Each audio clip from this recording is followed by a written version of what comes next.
Jim, whose side are you on here? You know, I thought about this when all the stuff started going down. I don't know if I take a side. I kind of like Giannis. What? I don't know if I take a side because I like Giannis the way he put it. Now, you got to understand Giannis, though, but Giannis is the type of player, he don't really want to work out with other guys. He don't want other guys to kind of peer into what he does, so he don't care. He came into the league not expecting to have an impact. He grew his game from basically this young 18-year-old, 180-pound kid to this league MVP and one of the greatest players in the world. So was he probably joking? Yeah, but within jokes, there's a truth. Sure. And that's why he didn't get James. And of course, James going to shoot back because that's who James is in regards to, James is not always going to kind of let you in his world. He's going to say his little things, get in and out. But I think this one hit a little bit more personally. Yeah, the way James said it. The way James said it in regards to Giannis's skill set. Right. And not having one. Right. And that's it. He insulted him. He did insult him. So I'm going to give, if I was graded, I'd give an A to James for that. But I don't side with either one. I think, actually, Wait a minute. I don't side for either one. For what? I think it's stupid. Pick a side. What do you mean? I think what it's is stupid about it? I don't have to pick a side. There is a debate here. It's not a debate. No. You asked me my opinion. Oh, no. My opinion is I don't care either one. I just want to see both when they play. No. The hype around it. Other than that, I don't care. BJ, I'll get to you in a second. Okay. What? No. Here's the thing. This really is a debate about who is the MVP. Who? And whose game not do you this like. year. No. That's where it started. That's where it started, and that's where it's continued. There's no debate who's the MVP That's why these guys are going back and forth. There's no debate who's the MVP this year. Who is that? Giannis. Okay. And Who was it last year? No, we said this year. I'm asking you, who was it last year? Who got it last year? Giannis. Okay, so that's what I'm talking about. I voted for James Harden. Okay, but who got it? Giannis. So it's no debate. There's still a debate. How's a debate? Because these guys are still debating it. Are you telling me that James Harden doesn't look? The Houston Rockets put out a tweet saying we respectfully disagree. Obviously, the Houston Rockets do not believe that Giannis Antetokounmpo was the MVP of course last they year. Didn't. But the Houston Rockets didn't think when Russell Westbrook run it either. So, hello? Okay. Anybody other than their player, they're not going to think about that. But you're saying there's no debate. No, I said there's no debate for me. I don't care who's right or who's winning, who's right or wrong. I like to see them go back and forth because it adds more intrigue when they play each other. I'm putting you on Team Harden. You can't put me on Team Harden. Yeah, can't put me on putting Team you Harden. on Team Harden. I gave him an A. BJ, I gave him an A for his response, though. Well, first, where you at? That's first. He insulted him, and you gave him an A. I gave him an A. It's a great response. Can we at least get the facts correct? We know. That James Harden averages over 7 assists a game. Okay. Okay, so he does pass the ball. Okay, and we also know that this kid Giannis. I saw this kid when he was over there in Greece. That kid was only like 180 pounds. Okay. And when he came to the NBA, some thought he was a point guard, and he did play point guard. So without question, this kid has skill. Gave it to him. So I'll question. Okay, so now we got a little bickering, and I think we got the ego. We got the egos. And we, as former players, he's got to respond back that way. What was James Harden supposed to say? Nothing? He's got to say something. Why does he have to respond? Well, I think your ego. He doesn't have to respond. When Shaq said something about Kobe before, about winning the championship, you know what Kobe did? Kobe won 2 more championships. Right. That was his response. And Shaq, meanwhile, did take insults, right? That's what Harden did. And Harden didn't actually even directly address it. He said, I wish I could be 7 feet. Okay. I know, but that's kind of a passive-aggressive thing. If you're going to come at me, come at me. That's what these kids do today, right? But that's what they do today. I don't know if I'm putting Harden in the kid category. But hold on, Mr. Question. So Giannis is younger than him. Whose side are you on? Remember when I asked me, I said, I don't care. Oh, no, whose side are you on? Oh, I like this. Yeah, go ahead. You said all the facts. You put all the facts on the table. We're just handing the baton down here and put the screws on that. And you looked at me like I was crazy when I said, I don't care. Whose side are you on? Well, if I had to pick a side, I can't pick a side. I have to be exactly what you're saying because they're both right in the sense that, you know what, when you listen to Giannis' response on television and you listen to the full interview, Giannis was responding to a question. I thought it was in jest. Like, it was fun. Charles made a right here. Right. But if you listen to the soundbite sounds like something entirely different. Separate. You have to put it in context. But here's the thing. If you go all the way back to last year, there was a game where Giannis stopped Harden, and then he talked. The smoke started way before this. They've had their back and forth prior to this, and Giannis has taken part in it. I am, so we can have somebody who says something on this show, I am Team Giannis without question. And I voted for James Harden as MVP last year. But the suggestion by Harden, it's dead wrong. And you guys well know, you can have a lot of assists, and you're not a passer. You're a guy who's either taking the shot or I'm getting a dime out of it. That's not the same as being a passer. That's what Harden is. Harden's always going to get numbers off of the play, one way or the other. Harden, look, his saying that he's just 7 feet and he just dunks, that he suggests that that's what Giannis is, that's just flat out wrong. What Giannis said in response to Charles's question about why didn't you pick the dribbler, and he jokingly says, because I want somebody who passes the ball, and then after the game says, we went after whoever Harden was guarding. Those are facts.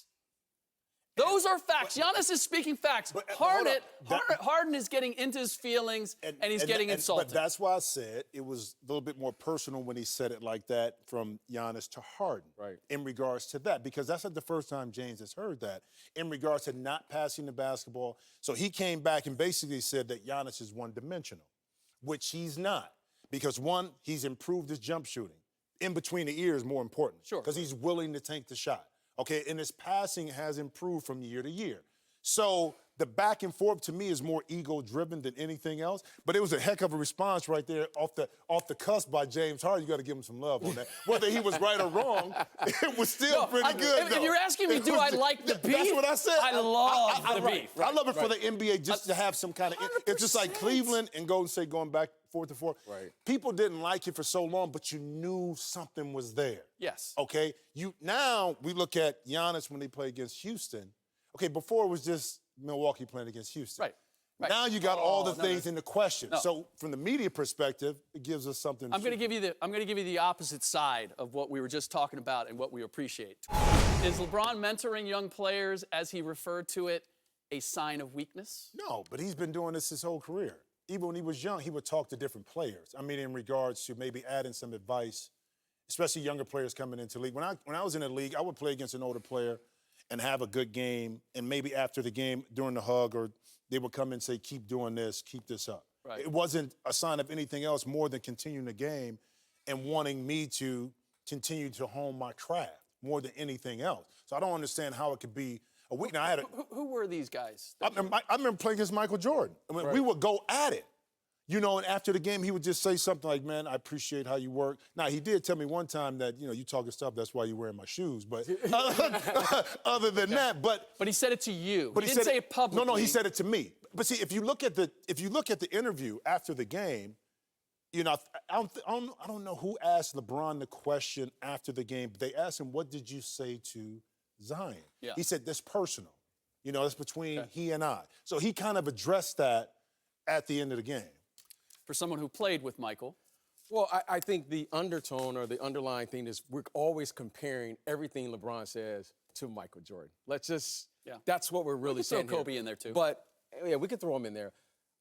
Look, LeBron has demonstrated over the years since he came in this league that his authentic self is he is a person that speaks, he's a person that cares, he's a person that gives, and he's always accepted that responsibility. So no one can say all of a sudden now in year 17 he's different than when he first came in the league. This is who he really is. Sure. But what we're really saying without saying it is we're comparing his personality, his style of leadership, to one of Michael Jordan, which was the exact opposite. Michael really wasn't saying anything to anyone. It can even be argued he never even passed the torch to guys because he was constantly competing on and off the court. And Michael knew exactly what he was doing. So I think that is what we're really saying without saying it. But LeBron has always been this way. I have to commend him for that, for accepting these young players, because these players today, unlike when we came in, they have no experience, and they're looking for mentorship. They're looking for someone who knows, and LeBron certainly is a great example. Well, also, too, when you're comfortable in your space to where you're at, you don't worry about letting some inside knowledge out. Now, I will say this. I think Kobe on the back end of his career was more amenable to doing that, seeing the immortality part of it, but during his career, oh, no. No. The secret sauce was staying there. You know what I mean? Sure. No, he literally said that to me. Oh, yeah. And then the next thing I know that he's bringing guys into the Mamba Academy to teach him his tricks. I'm like, okay, the worm has turned. I think essentially that happened with Kobe because Kobe got to a point where he realized, I'm not at the top of the mountain anymore. Right. And so now I'm thinking about my legacy and can I hand it off to the next generation? And I can't help but feel that some of that is going on with LeBron at this point. And at Zion, 35. or just Zion in Just particular? just in general. And I would say that it is a sign of weakness because we've always perceived it as a sign of weakness that LeBron didn't have that same edge that Kobe and Michael Jordan had because he was a giver, because he didn't set that hard line and say, no, this is mine, this is my kingdom, and you can't have it. And so this is more of the same. But isn't that a different kind of leadership, though? Because he didn't have to say, this is my kingdom, this is my domain. He just went and took it. And he took it in a different form. But I want to say this. With him being a parent, and he has a son that's around 15, 16 years of age, I think that gives you a different perspective. And the perspective would be that these kids, 19 or 20, are closer to his kids' age and what they're used to doing. So as a parent, I heard him. As a competitor, I get what you're saying too, but as a parent, I bet if Zion and his guys came to his house, I bet they're probably hanging out and playing video games with him before he would actually hang out with him. So I think you get to that stage, 35, when all of a sudden you become the uncle. Right. Right? Yeah, that's right. You become the uncle at 35, and then at my age now you're like a dad figure. You're right. You know, I haven't made the grandfather figure, but right now LeBron is in that uncle stage. Right. But that whole general mentality of how you view your place in the league and who you're competing against. And maybe it's some of it too, as he's looking at Zion, he goes, you're not me yet. You're like, this is good hands. I feel comfortable complimenting you because I don't really see you as a threat to me right now. Well, it goes back to what I said. His standing on where he's at personally, he doesn't mind giving that up because his legacy is basically submitted to where he's going to be. Now, he can add more onto it if he wins a title in L.A., but he's comfortable in his own space to be able to provide that kind of information and knowledge. Yeah, it was just, that to me was part of the criticism of LeBron from the very beginning. BJ, you hit on it. The fact that he didn't approach the game the way Michael did. Michael was always looking for one reason to abuse you every single night he played, and we didn't see that from the beginning with LeBron. There were times where he was on and times that he was off, and maybe that's why his durability has been what it's been.